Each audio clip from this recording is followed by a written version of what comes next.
I, Harold Washington, do solemnly swear that I will support the Constitution of the United States. In America, 29 votes is more than 21 votes.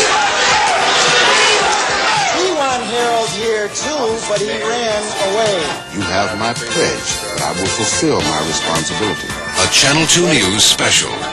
Mayor Washington, 100 days later. Mayor Washington, are the people of this city better off now that you're mayor? Oh, definitely. Why?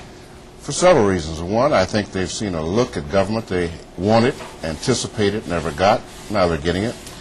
Two, I think the controversy and the things we've done have opened people's eyes as to what can be done. Three, I think they have, for the first time in my lifetime, a legislative body named the Council, which is working. They have a mayor who is living up to his responsibilities as a chief executive and trying to work with the council on the concept of separation of powers, not antagonistically, but in terms of oversight and accountability. Mayor Washington has been in office now for 100 days. Tonight we will ask the people themselves how the mayor is doing.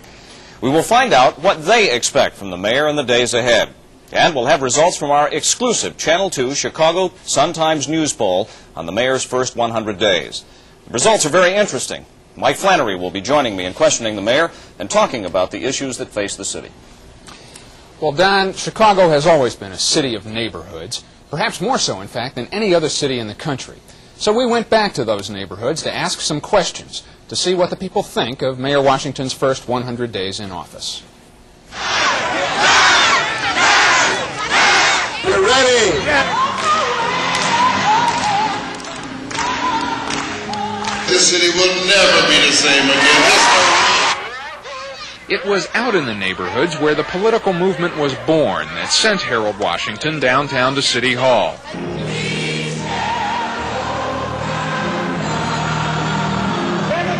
I'm worried about the city of Chicago and the 47th Ward.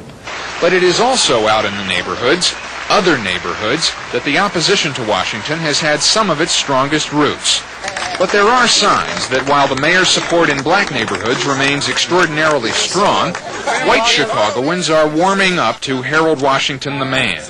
An increasing number of white voters, more than a third in fact, now say they like the mayor personally, according to a Channel 2 Sun-Times News poll.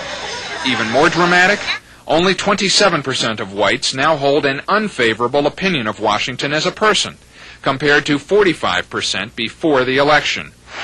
But while white voters seem to be warming up to Washington's personality, a lot of them, and a surprising number of black voters, are still uncertain about just how good a mayor Washington really will be.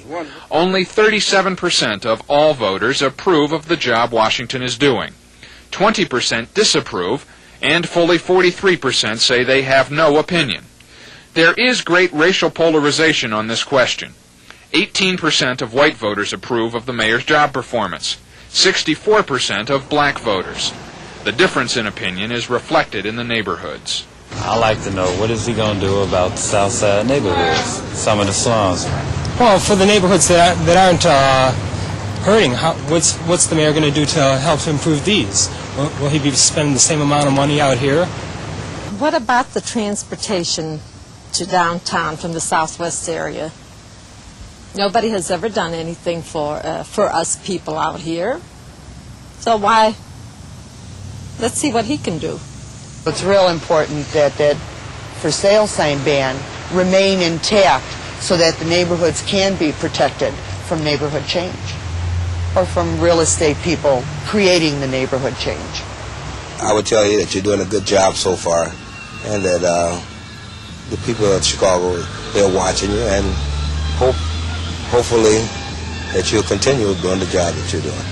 Is my neighborhood going to be the same 1 year from today that it is today?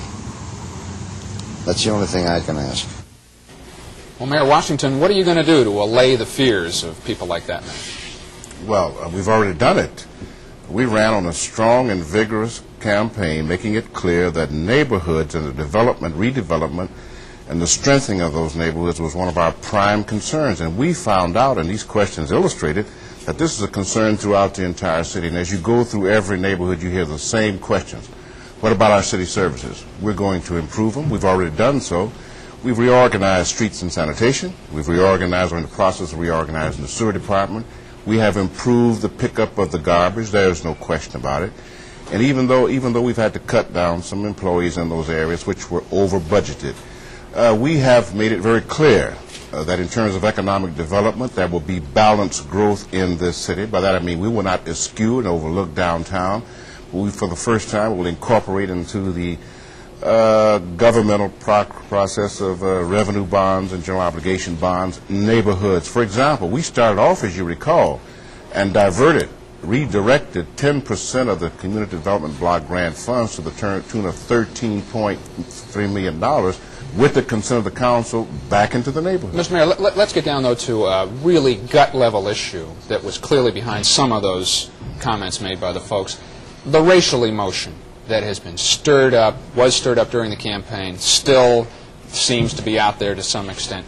How has that affected the job you've done? Has it made it more difficult for you? Has it made it easier in any way for you? What's happened out there? First of all, it's not affected me at all. I'm still determined to do my job as I spelled it out. It has made it somewhat difficult, not in terms of our programs, what we propose to do. It has made it difficult in formulation of the city council. That's where we found the results of it. But we're concerned about neighborhoods. We're opposed, absolutely opposed to blockbusting, and we're going to try to completely abolish that form.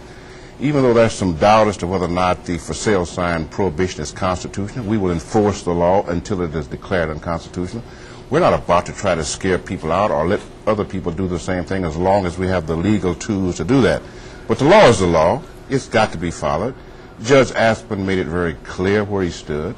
I made it very clear that the role of site selection, I'll bring it into it because it belongs here, the role of site selection now rests with the Federal District Court. This is the CHA Public Housing. Housing Authority being the agent to carry out that law. That is the law, and it's been unfortunate that past mayors have deliberately obfuscated this whole business by giving the impression they could change the law when actually they cannot. We're going to obey the law, but in the same process, we're going to protect neighborhoods. We're not going to let people be the victims of rapacious real estate brokers who simply want to sell property. We should mention that the margin of error in our news poll is a plus or minus 6%.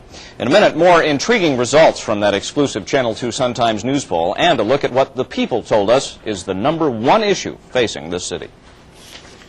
According to our exclusive news poll, 76% of the people agree with the statement, Mayor Washington has inherited serious financial problems from previous administrations.